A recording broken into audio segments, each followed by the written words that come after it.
Hello friends, आज हम topic discuss करें क्लास 11 से और जो चैप्टर लिया है वो है कॉनिक सेक्शन। ये जो क्वेश्चन हम करके दिखाएंगे ये आईसीएसई क्लास 11th का क्वेश्चन है। तो चलिए क्वेश्चन आपकी स्क्रीन पर आ रहा होगा, मैं अपनी बुक से पढ़ता हूँ। क्वेश्चन कह रहा है find the eccentricity of the ellipse. अब मैंने इलिप्स बना दिया है क्योंकि क्वेश्चन में कोई पर्टिकुलर इलिप्स तो दिया नहीं है, तो कोई सा भी इलिप्स आप बना सकते हो और उससे अपनी वैल्यू निकाल लोगे। तो ये जो मैंने इलिप्स बनाया है उसकी इक्वेशन क्या होती है, वो होती है x square upon A square plus y square upon b square is equal to 1 with a condition that कि a is always greater than b। Question कह रहा है कि find the eccentricity of the ellipse, मतलब question में हमें eccentricity का value निकालना है of minor axis is 2b। अब अगर मैं बात करूं इस ab की, तो ये ab तो होता है मेजर एक्सिस जिसको डिनोट करते हैं 2a से, और कह रहा है आपसे माइनर एक्सिस की बात कर रहा है दैट इज pq और उसकी वैल्यू दी है 2b। तो पक्की बात है ये भी आपके पास b हो गया और ये भी आपके पास b हो गया, तो माइनर एक्सिस हो गया 2b। फिर क्वेश्चन कहता है कि if the line segment joining the foci, if the line segment joining the foci subtends an angle of 2 alpha at the upper vertex. Okay, पहले दो फोकस बनाइए, इसको f मान लेते हैं, इसको f डैश मान लेते हैं, और इन दोनों फोकस से अपर एंड वाला जो माइनर एक्सिस है, मतलब हम पी पॉइंट की बात कर रहे हैं, ये पी पॉइंट एफ से और यही पी पॉइंट एफ डैश से पूरा 2 अल्फा का एंगल बना रहा है। तो अगर पूरा 2 अल्फा का एंगल बना रहा है तो ये दोनों एंगल कितने कितने हो गए, ये भी अल्फा हो गया और ये भी अल्फा हो गया। ध्यान रखिएगा ये कुछ फिगर इस तरह का है, यहां पर दिया है एफ, यहां पर दिया है एफ डैश और यहां पर है वो पॉइंट पी। तो ये पी इन दोनों फोकस से 2 अल्फा का एंगल बना रहा है और ये बीच में एक्सिस है, तो कंफर्म है कि ये भी अल्फा हो जाएगा और ये भी अल्फा हो जाएगा। बस यही इस क्वेश्चन का कांसेप्ट है। अब देखो आगे करना क्या है, जरा ट्रायंगल चेक करो, P इसको यहां डाल देते हैं O, POF, जरा ध्यान से देखिएगा, इन ट्रायंगल POF जो एंगल हमें गिवन है अल्फा, ध्यान रखिएगा ट्रायंगल POF में अल्फा ही है, तो अल्फा के सामने तो हो गया परपेंडिकुलर, मतलब OF की दूरी परपेंडिकुलर,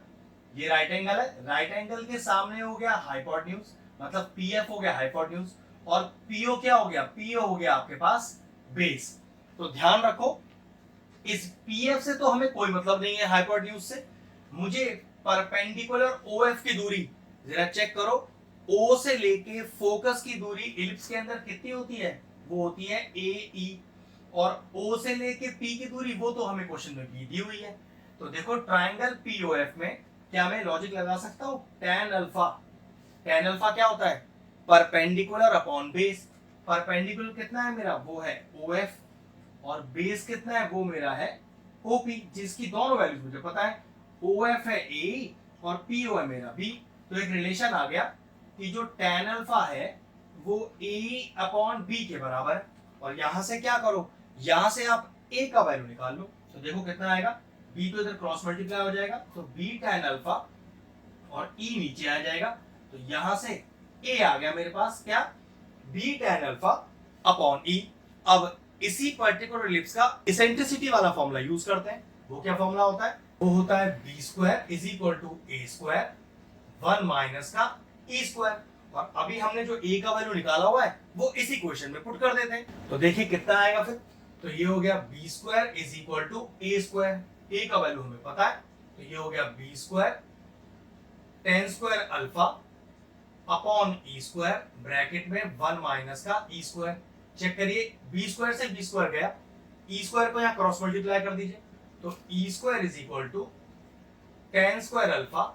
ब्रैकेट में 1 माइनस E स्क्वायर, अंदर मल्टीप्लाई कीजिए, तो E square is equal to tan square alpha minus का E square tan square alpha. E square वाला टर्म एक तरफ ले जाइए क्योंकि आंसर में तो आपको इसेंट्रिसिटी E निकालना है ना, तो E स्क्वायर एक तरफ आ जाएगा, तो E square plus E square tan square alpha is equal to tan square alpha, E square common ले लीजिए, ये हो जाएगा 1 plus tan square alpha is equal to tan square alpha. Now what is 1 plus tan square alpha, ये होता है sec square alpha, तो E square sec square alpha is equal to tan square alpha. अब E square की value के लिए क्या करें भाई, sec स्क्वायर को नीचे ले जाइए tan स्क्वायर के, तो tan square alpha upon sec square alpha. E square का वैल्यू आ गया, ई का निकालना है, स्क्वायर रूट कर दीजिए दोनों तरफ, रह जाएगा E is equal to under root, under root क्या करेगा, अंडर रूट दोनों का स्क्वायर गायब कर देगा, ये आ गया tan alpha upon sec alpha. जरा साइन कॉस के टर्म में खोल लो इन्हें, तो e इज इक्वल टू कितना आया, tan होता है sine alpha upon cos alpha whole upon, और sec होता है 1 upon cos alpha, cos alpha से कॉस अल्फा चला गया, तो e का वैल्यू कितना आ गया, e का वैल्यू आ गया साइन अल्फा। ये लीजिए क्वेश्चन फिनिश हो गया, वीडियो फिनिश करते हैं।